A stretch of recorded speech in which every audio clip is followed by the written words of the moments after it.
Mucho gusto. Vaya Tangarillo, hoy les voy a hablar un poquito de cómo mejorar un poquito el código, cómo tener buenas prácticas con el código, utilizando ciertos conceptos de programación orientada a objetos, Railway Oriented Programming y algunos conceptos funcionales. Listo. Básicamente todo se compagina en un resultado en el código que ahorita miramos cómo les parece, cómo lo ven, cómo está. Mi concepto es un poquito bacano el resultado que podemos tener. Aquí vamos a hablar de conceptos funcionales que me imagino que más de uno de ustedes ya están familiarizados con ellos. Funciones puras, inmutabilidad, funciones de alto nivel, encadenamiento de funciones. Y el Railway, vamos a ver IDER principalmente, y el Option simplemente vamos a comentar de él. Son muy parecidos los dos. Vamos a trabajar con un caso de estudio. En este caso, creo que el que más conocemos todos, que es un sistema de inventario. Ya vamos a hacer dos accioncitas. Una para consultar los ítems del inventario, que tiene unas reglas, las reglitas de negocio, y otra para agregar un ítem al inventario, al stock del inventario, que tiene también otras reglitas de negocio. Entonces, básicamente con uno vamos a trabajar los conceptos funcionales y con el otro vamos a trabajar lo que es el Railway Oriented.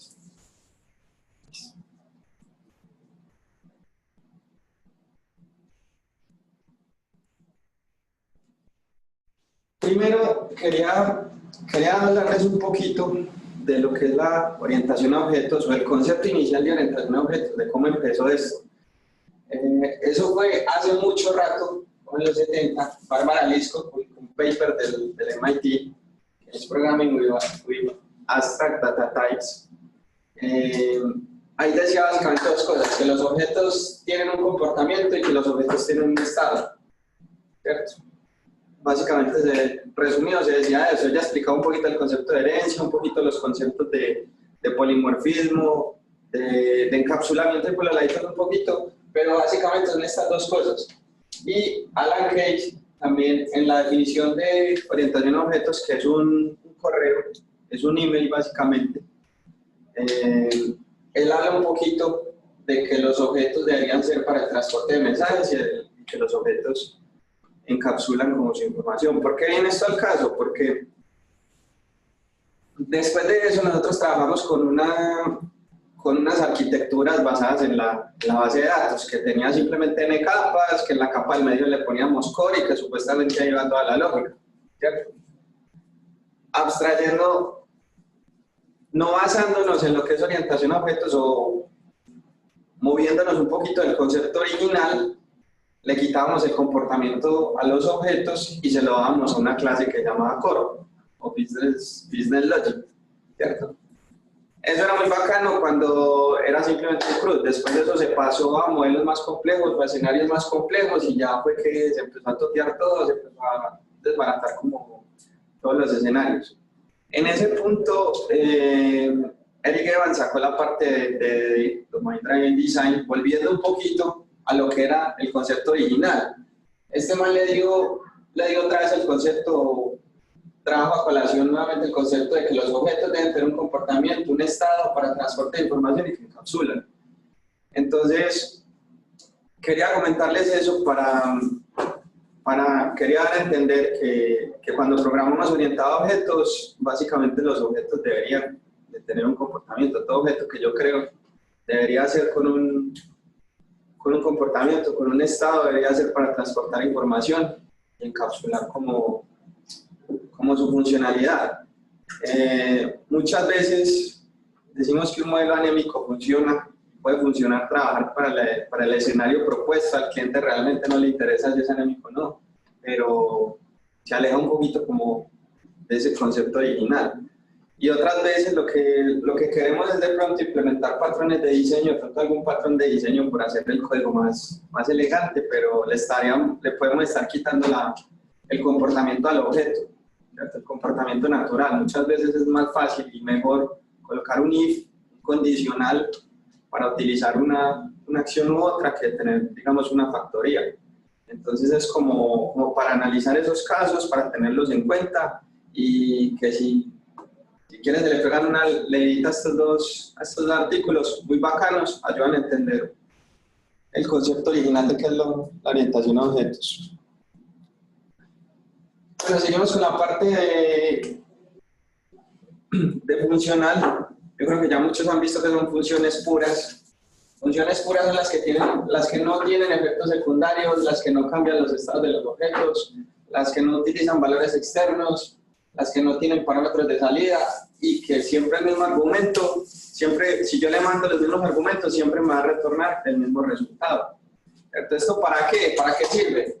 Para decir que la función puede ser reemplazada por un valor.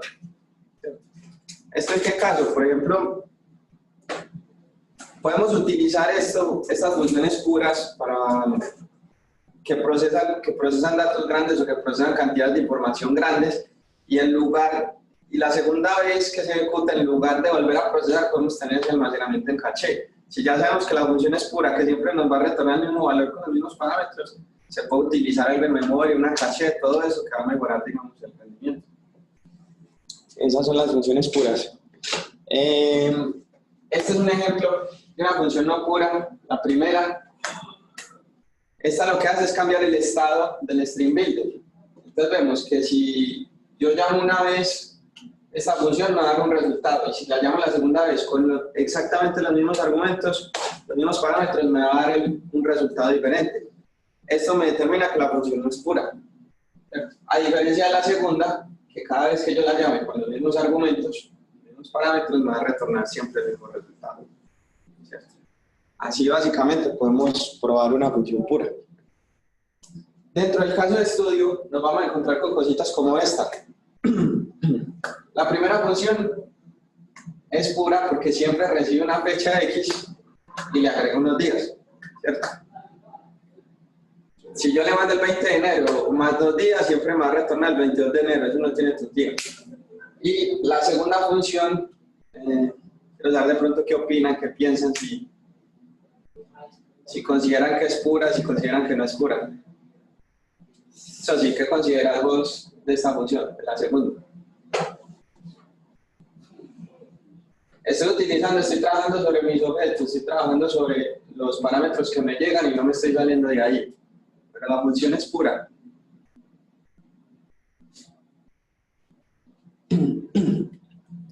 Resulta que la función no es pura.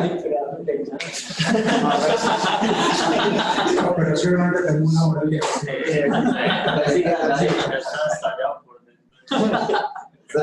Estoy recalentado. Resulta que la función no es pura. ¿Por qué? Porque yo puedo mandar varias veces el mismo parámetro y tener un valor diferente. En este caso, la interfase y enumerable no es inmutable, es mutable, ¿cierto? Quiere decir que yo puedo cambiar el estado, yo puedo cambiar su valor de manera externa y volver a mandar el parámetro y voy a tener un resultado diferente, ¿cierto? Para que una función sea pura debería recibir, si son argumentos o objetos complejos, deberían ser inmutables para estar seguro de que esto no va a cambiar. En este caso, y enumerable, todo lo que viene de System Collection Generics es mutable, ¿cierto? Si queremos utilizar colecciones inmutables, utilizamos esta librería, System Collection Immutable, y ya vamos a tener estas inmutables. Esa función no es pura, y aquí está la prueba. En la pantalla abajo a la izquierda. Si nosotros tuviéramos otro tipo de dato que fuera inmutable, si yo tuviera pura, entonces una lista inmutable en lugar del enumerable y que store fuera también inmutable, ya sabría que la función es pura. ¿Cuál es la diferencia del enumerable y estas otras listas? Se supone que si yo cambio un valor, agrego, quito un valor, es una lista nueva. Ese es el concepto de inmutabilidad. Y si yo cambio un valor dentro de un objeto, porque, por ejemplo, yo le cambio esta propiedad, existe en stock, yo se la cambio a ese objeto, yo debería tener una lista completa, totalmente nueva. Entonces, el concepto de lista inmutable. No solamente los valores, que los valores sean los mismos, ¿no? Que las propiedades dentro de esos valores también sigan siendo los mismos para que la lista sea inmutable. Esta librería utiliza una serie de algoritmos muy bacanos que cuando uno le cambia un valor a un objeto, él simplemente reemplaza ese objeto y hace una referencia al objeto nuevo, entonces crea la lista, unas cosas ahí todas raras pues para mejorar el rendimiento. ¿Listo? Listo. Para tener en cuenta por si quieren utilizar listas inmutables, ya está la librería. Esta es fácil, funciones de alto nivel. Las funciones de alto nivel son sencillas, las que reciben una función como parámetro o retornan una función. Como ejemplo está LINQ. LINQ, en este caso cuando se utiliza el web, recibe una fuente de datos, un listado, y recibe también una función como parámetro, que es la que ejecuta. Recuerda. Encadenamiento de funciones. Encadenamiento de funciones es como para hacer las cosas más legibles, las cosas más bacanas, más sencillas. Como la programación funcional viene de la matemática y la programación en general también viene un poquito de eso, ellos dicen que si yo tengo una función que recibe como argumento X, ¿cierto? Ese resultado puede ser el argumento de otra función, ¿cierto? Y ese mismo resultado puede ser el argumento de otra, y de otra, y de otra. Entonces, desde la matemática se dice que es más fácil escribirlo como una cadena de funciones E o F, enviando como parámetro X, y es más natural, porque en la primera estamos leyendo de derecha a izquierda, que no es como lo que estamos acostumbrados, y en la segunda estamos leyendo de izquierda a derecha, es como para facilitar la lectura, nada más. En programación lo vemos en este ejemplo. En la parte de abajo tenemos un montón de funciones que a veces ni se entiende lo que se está haciendo, y en la parte de arriba tenemos un encadenamiento. La función forward, que muy naturalmente podemos ver que está haciendo una conversión, que está obteniendo el valor absoluto, que está convirtiendo la doble, que está obteniendo la raíz cuadrada y que lo está escribiendo. Entonces es mucho más fácil tener una cadena de funciones que un montón de argumentos ahí pasados del uno al otro. Dentro del caso de estudio podemos ver esto al momento de consultar los ítems para el descuento. En la primera parte tenemos un encadenamiento de funciones de LINQ utilizando el web, pero de todas formas sigue siendo tedioso, sigue siendo como maluco, sigue siendo como un poquito dispendioso hasta para leer. En la parte de abajo vemos que utilizando extensiones podemos facilitar un poquito de esas cosas. Entonces tenemos el ítem en stock, tenemos el ítem habilitado para la venta, tenemos el ítem los que están por vencer, y al final lo que hacemos es seleccionar un ítem del inventario. Entonces, toda la lógica que podríamos escribir de la forma que aprendimos, haciendo ciclos, haciendo estas cosas, la podemos ya venir a escribir en cuestión de funciones, en cuestión de extensiones, y quedaría, digamos, mucho más natural para la lectura. Pues, aquí vamos a ver el demo, o un poquito de código, ¿cierto? Donde nos muestra eso. Nosotros en este proyectico tenemos una estructura sencilla, ¿cierto? Con un modelo, una infraestructura, un acceso a datos y un API, un web API. Dentro de este API tenemos la parte del caso de estudio, que es consultar los ítems para el descuento, ¿cierto? Si vamos a esta función, lo que hacemos es ese encadenamiento, ¿cierto? Aplicando, digamos, los conceptos que vimos anteriormente, las funciones puras o discriminar todo en funciones, encadenamiento, un poquito de inmutabilidad. Y la parte de orientación a objetos, donde le damos la responsabilidad a quien le corresponde, podemos llegar a algo como esto, algo muy fácil de leer, donde a veces hasta el Product Owner puede venir aquí a ver qué es lo que está haciendo, mi programa. Si lo hubiéramos hecho de la forma convencional, tendríamos algo como esto, ¿cierto? Tendríamos un ciclo, tendríamos validaciones, tendríamos una chorrera, un montón de cosas, validaciones entre las validaciones, condicionales, para al final lo que hacemos es agregar objetos a una lista y retornar esa lista, ¿cierto? Al final viene siendo lo mismo que es, con la facilidad de que aquí podríamos extender el código.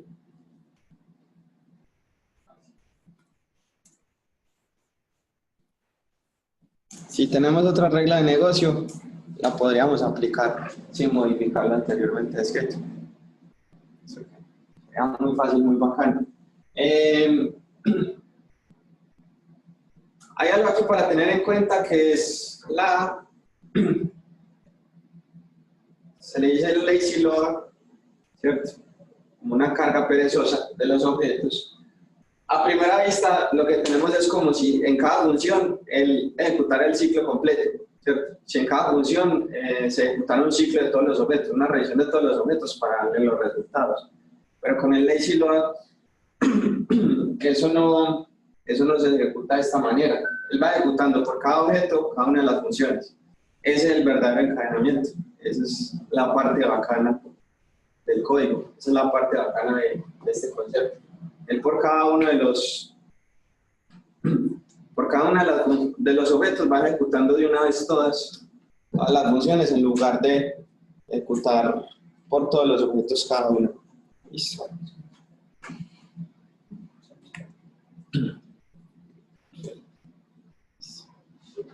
Este era el demo. ¿Preguntas hasta ahora? Ninguna. Eso sí, preguntas hasta ahora. Permiso. Sí. Hola. Hola. Fabio, muchas gracias. Quería saber la sincronicidad del encadenamiento. ¿Eso es posible? ¿La sincronicidad? Sí, ¿es sincrónico o asincrónico lo que estabas haciendo? Es que me parece muy interesante ese patrón y muy útil. Entonces quería saber cómo es que maneja lo del lazy load, que casi no lo entendí con eso. Entonces, como mencionaste, lo del lazy load y se me viene a la mente lo de sincronicidad y asincronicidad. Por ahí va mi pregunta. Listo. Primero, para volver a revisar el lazy load, es que yo tengo una cadena de funciones, ¿cierto? Y yo tengo una colección a la que le voy a ejecutar, pues con la que voy a trabajar cada una de esas funciones. El lazy load dice que yo no voy a ejecutar la primera función, por ejemplo, obtener los 2 ítems habilitados para la venta. Yo no voy a ejecutar por todos los objetos ese. Y después del resultado voy a ejecutar la siguiente función. Y después del resultado la siguiente. No, yo voy a tomar el primer objeto y voy a verificar si está habilitado para la venta. Si el objeto pasa, voy a ejecutar el siguiente. Voy a revisar si está en stock. Si el objeto cumple con los requisitos, voy a ejecutar el siguiente. ¿Cierto? Entonces, de esa manera voy a descartar más fácil y más rápido todos los objetos, ¿cierto? Y es un solo ciclo, una sola iteración que hago por todos los objetos donde ejecuto todas las validaciones. Es algo, digamos, un poquito similar a esto, donde es un solo ciclo y por cada objeto se ejecutan todas las validaciones, pero digamos mucho más legible, mucho más fácil, mucho más trabajable e inclusive extensible. Y lo que decía de la sincronicidad, el mismo LINQ, y por la facilidad que tenemos acá, por la extensibilidad que tiene este código, podemos utilizar las funciones del LINQ, por ejemplo, las parallel, en la cual se ejecuta cada proceso o se ejecuta cada iteración en los objetos de manera independiente, un proceso diferente. Entonces, el mismo LINQ puede trabajar, puede manejar y administrar la sincronicidad y puede ser extensible en todas las propiedades o herramientas que nos provea, digamos, esta librería. ¿Listo? Gracias. ¿Quedó claro con eso? Gracias. ¿Podrías abrir una de las funciones que tienes ahí? Listo, perfecto. Nosotros, inicialmente, este es como mi proceso de transformar esto o de utilizar todo el proceso en lugar de hacer un ciclo con el LINQ, ¿cierto? Utilizando funciones. Si bien esto está como más fácil o está extensible, tiene varias propiedades, de todas formas está un poquito difícil de leer. Para eso nosotros nos creamos unos otras extensiones, que son estas funcioncitas, que lo único que hacen es encapsular el funcionamiento anterior, ¿cierto? Mira que es una extensión con el método this, aplica las interfaces fluidas y lo que hace es retornar el web con el resultado. Esto es nada más como un encapsulamiento para que esto se vea un poquito más legible. Pero si vemos, si detallamos al final el comportamiento de si está habilitado para la venta o si existe en el stock, va a ser de los mismos objetos, porque las extensiones no deberían definirme el comportamiento, lo que me lo define es el objeto, ¿cierto? Esto lo único que hace es facilitar la lectura, facilitar mi código, hacerlo más sencillo, más bacano.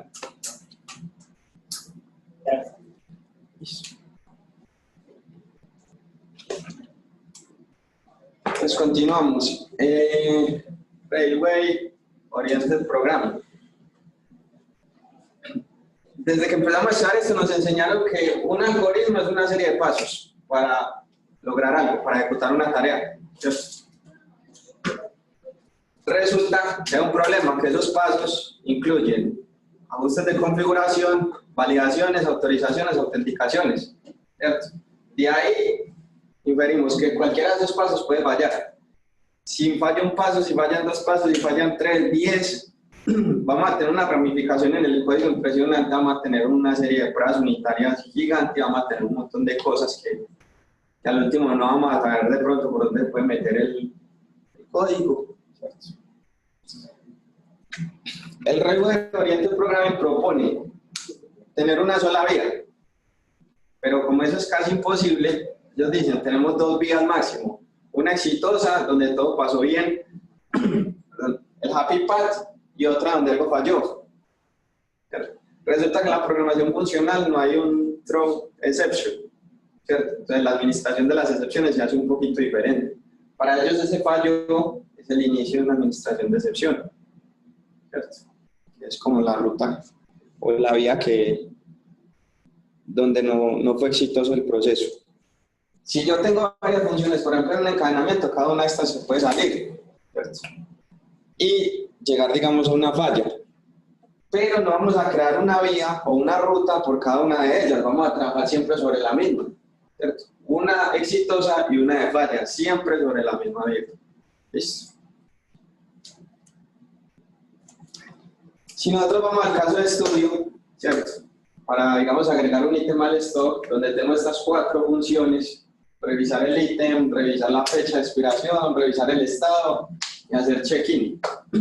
Si vamos al caso de estudio, un código normal se parecería algo a esto. Con 1, 2, 3 condicionales que cada uno revise y si no pasó, entonces lance la excepción. Si no pasó, lance la excepción. Si no pasó, lance la excepción. Este algoritmo, ¿cuántas rutas posibles tendría? Tendría una por cada excepción que lanzó, más la exitosa, ahí habrían 4, más digamos en el caso de excepción, o en el catch, serían 5, ¿cierto? Sería algo un poquito complejo.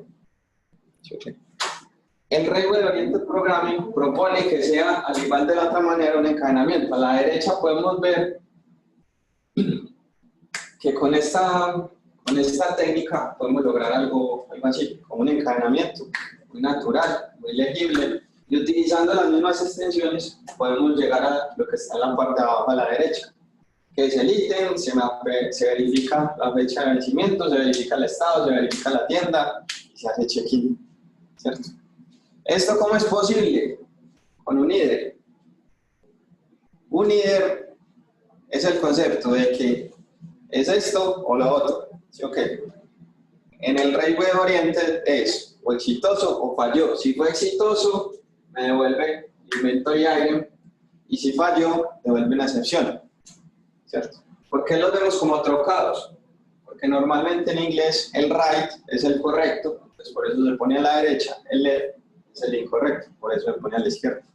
Pues, nada más eso, para tener en cuenta. Entonces, dentro de mi método, gracias a esta función, yo puedo retornar una excepción o puedo retornar el objeto que necesite. ¿Cierto? Al final, yo lo que se va a retornar es un IDER. y el líder es el que me va a mapear cada una de las funciones. El map lo que hace es ejecutar las funciones en caso de que sea exitoso. Si es exitoso, continúa con la siguiente. Si es exitoso, continúa con la siguiente. Si es exitoso, continúa con la siguiente. Al líder también se le da el nombre de mónada, ¿cierto? La mónada líder. Una mónada es un concepto un poquito complejo, viene hasta la matemática. Yo más o menos lo entiendo, pero en pocas palabras es como un encadenador de funciones, dependiendo de, ¿cierto? Que tiene un comportamiento. Por ejemplo, en Angular, los que trabajan con Angular, tienen por ejemplo el flat map, el concat map, son encadenadores de funciones, pero cada uno podría ser una mónada con un comportamiento diferente, ¿cierto? Entonces es bacano eso, como entender cuándo usar, por qué usar y por qué nació, digamos, de las cosas. Una pregunta, entonces, en caso tal de que, por ejemplo, la función verify expansion retorne una función, el resultado quedaría con la excepción y no con ¿Retorne? Pues de que retorne una excepción. En caso de que retorne una excepción, ¿cierto? Aquí estamos retornando la excepción y aquí él va a funcionar sin problemas, ¿sí o qué? Va a funcionar correctamente. Pero resulta que el Railway Oriented Programming dice que todo es una sola vía, que en cierto punto me puedo desviar, pero siempre tengo que volver al mismo camino, ¿sí o qué? Entonces, el proceso que falló también se debe controlar, ¿cierto? También lo debemos encaminar nuevamente a la vía principal. En este caso, se utiliza el reduce para convertir este objeto o el exception result en un check-in result, que me va a decir que el resultado no fue exitoso y va a mandar la excepción. De esta manera, al final de todo el proceso, lo que vamos a retornar es un check-in result, que me dice o fue exitoso o no fue exitoso. Si lo trabajamos en un API, por ejemplo, podríamos retornar dentro de ese proceso un status code, un action result, ¿cierto? Que me va a decir el resultado fue esto, el resultado fue el otro, el resultado fue el otro. Entonces, es como muy bacano. Pero si lo miramos desde ese mismo punto de vista, si yo verifico, si yo tengo diferentes tipos de excepciones, por ejemplo un error X, o si que el modelo está mal puesto, está mal enviado, yo tendría que retornar también diferentes tipos de estado. Ok, entonces, así como tengo diferentes vías de salida o diferentes posibles puntos de falla, también debería tener diferentes puntos de unión o de retorno, ¿cierto? En teoría, yo podría implementar diferentes reduce, cada uno con un tipo de valor diferente, con una condición diferente, ¿cierto? Crear una excepción a partir de este, crear una excepción a partir de este, crear una excepción a partir de este.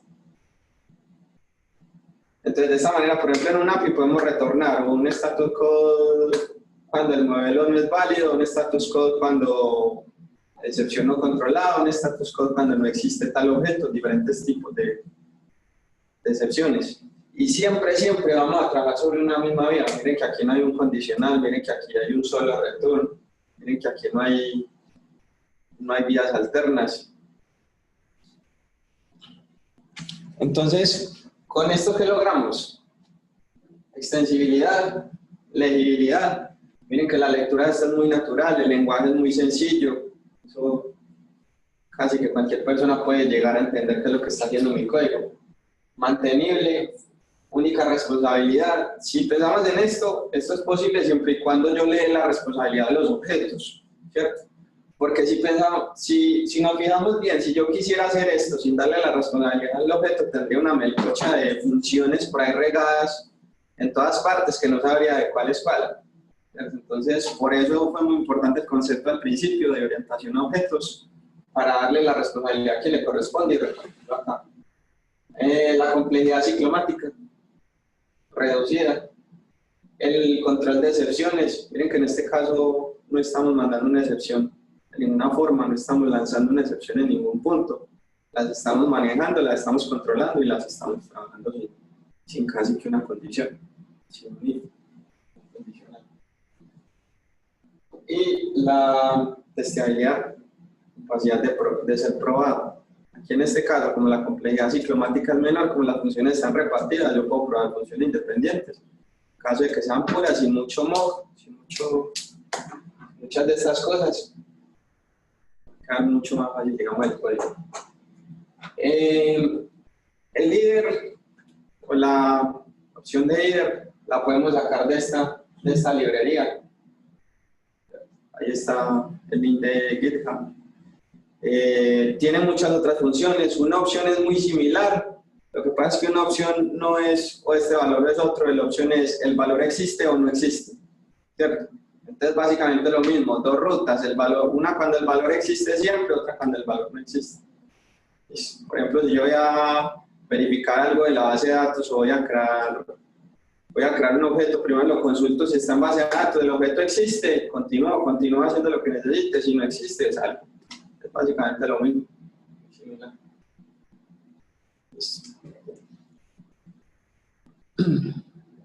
Esto en código. Al final, organizar el código de esta manera también te favorece lo que mencionabas al comienzo, es decir, la ejecución del Linux. Si todos estos comportamientos son los inyectos, yo puedo intercambiar esa parte sin que esta función que tienes ahí sepa que algo le está cambiando. Es correcto. Yo podría tener un estilo de inyección, un tipo de inyección, ¿cierto? Sin embargo, acá lo que estamos haciendo es dándole la funcionalidad con extensiones. Yo tendría que intercambiar esas extensiones, saber cuál utilizar en qué punto para cómo las inyecto. Pero básicamente este man no sabría qué hacer, pues no sabría de dónde viene todo, simplemente ejecutar o encadenar las funciones. Hay otra pregunta. Sí. ¿Existe alguna manera de que vos puedas, digámoslo así, hacer que una función no se ejecute sin que antes otra se haya ejecutado? Por ejemplo, que yo solamente quiera que esa función, que create success result, se ejecute antes de que se ejecuten, no sé, cualquiera de las otras. ¿Sí es claro? Sí, ahí como está Sí, pero restringirlo, ya, no solamente que yo lo declare, sino restringirlo de alguna manera. Pues no sé si existe la posibilidad. Restringir, solo si se ejecutó algo. Yo crearía una función que haría eso. Entonces, check-in y create success result los pondría en una sola función. Pues crearía un solo método y ese administraría la carga del uno del otro. Ok, gracias. Porque este man lo único que hace es empezar a encadenar funciones. ¿Listo?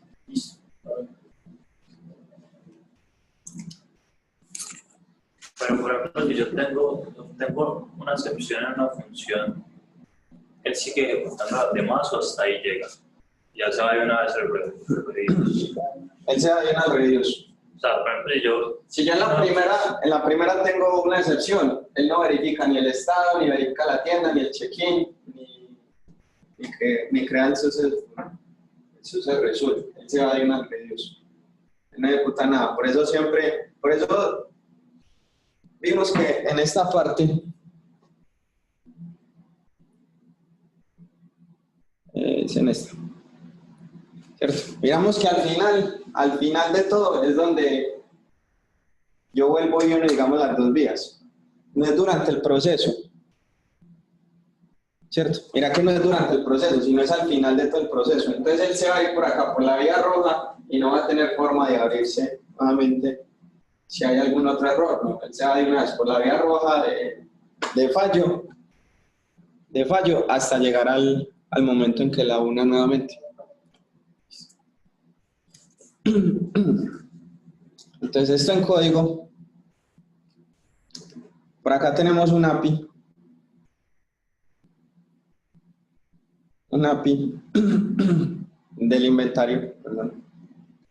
Del ítem del inventario donde vamos a hacer check-in. Esto ejecuta una serie de extensiones una serie de extensiones donde una de ellas, perdón, la forma antigua de hacerlo, ¿cierto? El ejemplo que teníamos ahorita, las posibles salidas, o la complejidad ciclomática de este. Una forma intermedia es empezando a utilizar el map para llamar las funciones, y la forma final podría ser utilizando más extensiones para simplificar. Esto que hay aquí, ¿cierto? Este llamado que hay aquí es un simple nombre.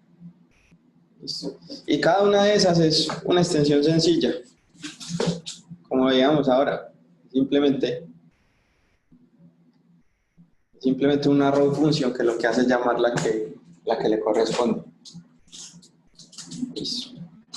En teoría yo también podría cambiar o intercambiar el arrow function o agregarle funcionalidad a él sin que este man necesite ser modificado o sin que este man se dé cuenta.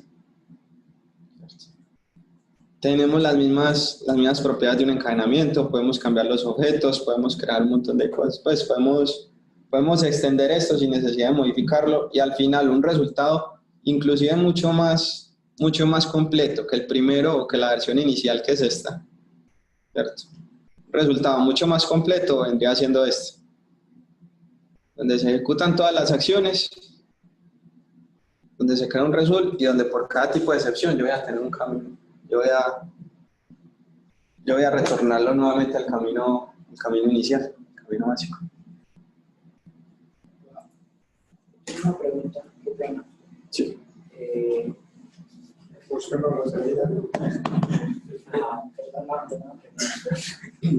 Como sabemos que si ocurre una excepción en la primera función, él va a, digámoslo así, va a ir al reduce, ¿cierto? Sí. Porque hay una excepción en el camino. Pero ¿cómo es la ejecución de los reduce? Cuando tenemos múltiples. El reduce es el mismo orden. Mira que cada reduce tiene una condición, ¿cierto? Mira que cada ¿Qué tipo de reduce. excepción que lanzaron? Sí. Cada reduce acá tiene una condición, que es este pedacito, ¿cierto? Es otra función. Le dice, si la vía que falló o la excepción es de este tipo, entonces va a ejecutar esto. Si la excepción es del tipo status exception, va a ejecutar el siguiente. Si la excepción es del otro tipo, va a ejecutar este. Es el mismo orden. Es como si tuviera varios catch, ¿cierto? Trae catch con múltiples catch. Y también se ejecuta luego el último, ¿ok? Sí. Ok. El último es en caso de que no cumpla con ninguno de estos, va a ejecutar el último. Es casi igual al map. Si la excepción es de este primer tipo, él no va a ejecutar los tres residuos siguientes. Yo creo que esa era la pregunta, ¿cierto? Que no va a ejecutar los tres residuos siguientes, sino que encontró las excepciones de tipo fecha de vencimiento. Entonces ya hasta ahí llegó mi ejecución. ¿Sí? Vemos que acá, cuando yo retorno a la vía principal en el primero, quiere decir que ya no ejecuto el siguiente paso. Listo. ¿Alguna otra pregunta? No, ya, gracias. Preguntas hasta acá, aparte de de parte de la gente que está... En el chat hay una pregunta que dice de Rodrigo Rodríguez: ¿a nivel de desempeño hay alguna repercusión de usar la cadena de funciones?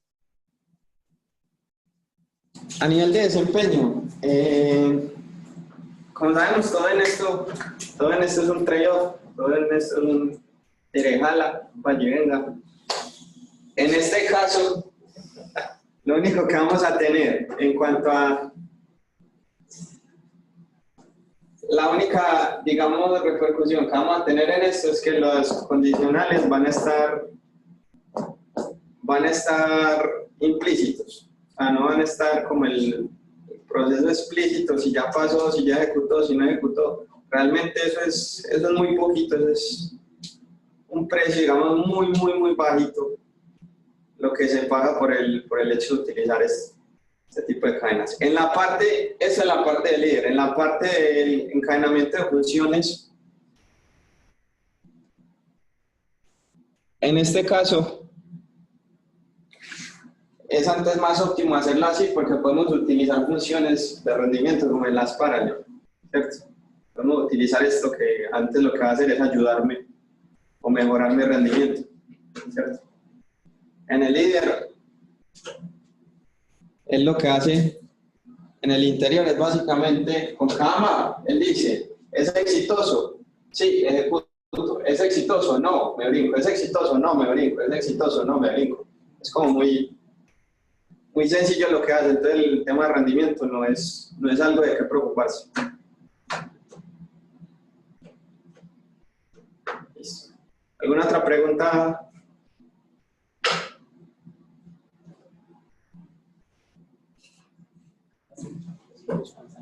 ¿No más preguntas? ¿Ninguna inquietud de parte de los que están remotos, en site?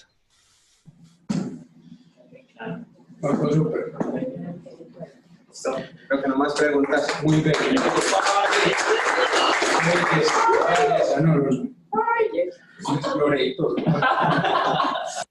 Listo. Bueno, agradecerle nuevamente a Fabio por el tiempo y el esfuerzo para traernos este tema a todos nosotros, que estuvo muy interesante.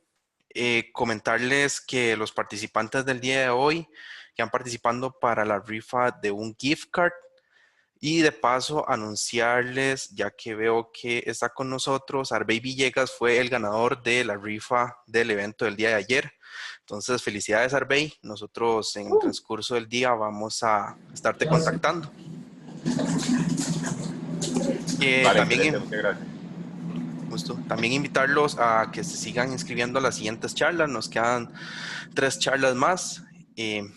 Y agradecerle nuevamente por el tiempo de estar compartiendo con nosotros estos eventos de el .NET Week. Y todo, muchachos. Gracias. Gracias. Muchachos, muchas gracias. Muchas gracias. Hasta luego. Hasta luego.